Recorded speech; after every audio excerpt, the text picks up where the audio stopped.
നമസ്കാരം. വെറുതെ സ്ഥാനാർത്ഥിയെ നിർത്തിയുള്ള നേരം കളയേണ്ട യാതൊരു കാര്യവുമില്ല. തോറ്റ് തൊപ്പിയിട്ട് വീട്ടിൽ പോയി ഇരിക്കേണ്ടി വരുമെന്നാണ് കോൺഗ്രസുകാരോട് വിനയപുരസരം പറയാനുള്ളത്. പറയുന്നത് മറ്റാരുമല്ല, കോൺഗ്രസിന്റെ തന്നെ നേതാവ് ശശി തരൂരാണ്. പാവപ്പെട്ട പാലോട് രവി കോൺഗ്രസ് 8 നിലയിൽ പൊട്ടുമെന്ന് രഹസ്യമായി പറഞ്ഞപ്പോൾ രാജിയായി, കാരണം കാണിക്കലായി, കുറ്റപ്പെടുത്തലായി. എന്നാൽ അതേ കാര്യം തരൂർ പരസ്യമായി പറയുമ്പോൾ ആർക്കും ഒന്നും മിണ്ടാനില്ല. തരൂരിനെ പേടിയാണ് എല്ലാവർക്കും. തരൂരിനെ അല്ല, ഒരു തരത്തിൽ പേടി മോദിയെ തന്നെയാണ്. തരൂരിനെ അങ്ങനെ കൂട്ടം ചേർന്ന് ആക്രമിച്ചാൽ പണി കിട്ടുമെന്ന് കോൺഗ്രസുകാർക്ക് മൊത്തം അറിയാം. അത് രാഹുലിനും അറിയാം. അല്ലെങ്കിൽ പിന്നെ പാർട്ടിയെ ഇത്ര പരസ്യമായി ആക്ഷേപിക്കുന്ന, കാര്യം പറയുന്നതൊക്കെ സത്യമാണെങ്കിലും മുന്നും പിന്നും നോക്കാതെ വിളിച്ചു പറഞ്ഞ് കോൺഗ്രസുകാരുടെ കൂട്ടത്തിൽ നിന്ന് അവരെ തന്നെ വാരിയിട്ടലക്കുന്ന തരൂരിനെ പുറത്താക്കാൻ ഇത്രയും കോൺഗ്രസ് നേതൃത്വം ഭയക്കുമോ? അടുത്ത ഉപരാഷ്ട്രപതി BJP നോമിനി ആയിരിക്കുമെന്ന് ഉറപ്പാണെന്നും പക്ഷെ അത് ആരായിരിക്കണമെന്നത് തനിക്ക് ധാരണയില്ല എന്നുമാണ് കോൺഗ്രസ് MP ശശി തരൂർ ഇപ്പോൾ പറഞ്ഞിരിക്കുന്നത്. ഉപരാഷ്ട്രപതി ആരായിരിക്കുമെന്ന മാധ്യമങ്ങളുടെ ചോദ്യത്തിനാണ് തരൂർ പ്രതികരിച്ചത്. ഭരണകക്ഷി നാമനിർദ്ദേശം ചെയ്യുന്ന ആളായിരിക്കും അടുത്തതെന്ന് നമുക്കെല്ലാം അറിയാം. കാരണം വോട്ടർമാരുടെ ഘടന നമുക്ക് ഇതിനകം അറിയാവുന്നതാണ്. ഉപരാഷ്ട്രപതി തിരഞ്ഞെടുപ്പിൽ ലോക്സഭയും രാജ്യസഭയും മാത്രമാണ് വോട്ട് ചെയ്യുന്നത്. സംസ്ഥാന നിയമസഭകളും വോട്ട് ചെയ്യുന്ന രാഷ്ട്രപതി തിരഞ്ഞെടുപ്പിൽ നിന്ന് ഇത് വ്യത്യസ്തമാണ്. അതിനാൽ ഭൂരിപക്ഷം ആർക്കാണെന്ന് നമുക്ക് ഇതിനകം അറിയാം. അടുത്ത ഉപരാഷ്ട്രപതി ഭരണകക്ഷിയുടെ സ്ഥാനാർത്ഥിയായിരിക്കുമെന്ന് താൻ കരുതുന്നു എന്ന് ശശി തരൂർ പറഞ്ഞു. അതേസമയം ഉപരാഷ്ട്രപതിയെ തിരഞ്ഞെടുക്കുന്നതിൽ കേന്ദ്രം പ്രതിപക്ഷവുമായി കൂടിയാലോചിക്കുമെന്ന് പ്രതീക്ഷിക്കുന്നതായും പക്ഷേ ആർക്കറിയാമെന്നും തരൂർ കൂട്ടിച്ചേർത്തു.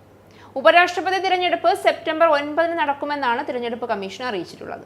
നാമനിർദ്ദേശ പത്രിക സമർപ്പിക്കാനുള്ള അവസാന തീയതി ഓഗസ്റ്റ് 21-നാണ്. വോട്ടെടുപ്പ് ദിവസമായ സെപ്റ്റംബർ 9 തന്നെ തിരഞ്ഞെടുപ്പ് ഫലം പ്രഖ്യാപിക്കും.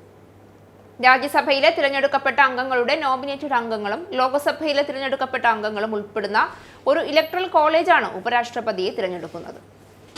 ഇരു സഭകളിലെയും ആകെ അംഗബലം 782 യോഗ്യരായ എല്ലാ അംഗങ്ങളും വോട്ടവകാശം വിനിയോഗിച്ചാൽ വിജയിക്കുന്ന ഉപരാഷ്ട്രപതി സ്ഥാനാർത്ഥിക്ക് 391 വോട്ടുകൾ ആവശ്യമാണ്. ലോക്സഭയിലെ 542 അംഗങ്ങളിൽ 293 പേരുടെയും രാജ്യസഭയിലെ 240 അംഗങ്ങളിൽ 129 പേരുടെയും പിന്തുണ NDAക്കുണ്ട്.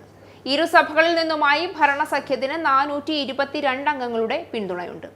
ഇനിയിപ്പോൾ സഭയിലൊക്കെ കോൺഗ്രസിന് കൂടുതൽ വോട്ടുകൾ ഉണ്ടായിട്ടും കാര്യമില്ല. ഒരു പഞ്ചായത്ത് തെരഞ്ഞെടുപ്പ് പോലും ജയിക്കാനുള്ള കഴിവ് നിലവിൽ കോൺഗ്രസിനില്ല എന്ന് ഉള്ളിൽ നിന്ന് തന്നെ നേതാക്കന്മാർ പരസ്പരം വിളിച്ചു പറഞ്ഞു തുടങ്ങിയ സ്ഥിതിക്ക് ഇതിൽ കൂടുതലൊന്നും പ്രതീക്ഷിക്കേണ്ട കാര്യമില്ല. ഇനി കോൺഗ്രസിന് ആകെ രക്ഷപ്പെടാനുള്ള മാർഗം തരൂരിനെ ആ സ്ഥാനത്തേക്ക് മത്സരിക്കാൻ നിർത്തുക എന്നുള്ളതാണ്. ഉറപ്പായും BJP വോട്ട് മുഴുവൻ കിട്ടും തരൂരിന്. പിന്നെ കോൺഗ്രസ് നേതാവായതുകൊണ്ട് കോൺഗ്രസുകാരുടെ വോട്ട് കൊടുക്കണമല്ലോ. ആകെ കോൺഗ്രസിന്റെ നാണക്കേടിൽ നിന്ന് രക്ഷ നേടാൻ തരൂരിനെ മുൻനിർത്തി കളിക്കുക എന്നുള്ളതാണ് വഴി. എന്നാൽ തരൂർ ജയിച്ചാലും തോറ്റാലും കോൺഗ്രസ് നേതാവാണെങ്കിലും രക്തം BJPയുടേത് തന്നെയാണ് എന്ന് ഉറപ്പാണ്. ഇസ്രായേലിന്റെ 5 സൈനിക താവളങ്ങളിൽ കനത്ത നാശനഷ്ടം. മോദി വെളിപ്പെടുത്തുന്ന ഇന്ത്യയുടെ വികസനത്തിന്റെ മയക്കുമരുന്ന് വിൽപ്പനയ്ക്കെതിരെ ശക്തമായ നടപടിയെടുത്ത് ഷാർജ പോലീസ്. അമേരിക്കയിലെ സാധാരണ മനുഷ്യരോട് കൂടിയാണ് കോൺഗ്രസിനുള്ളിൽ പങ്കുവയ്ക്കാൻ ഓപ്പറേഷൻ സിന്ദൂറിൽ ഉപയോഗിച്ച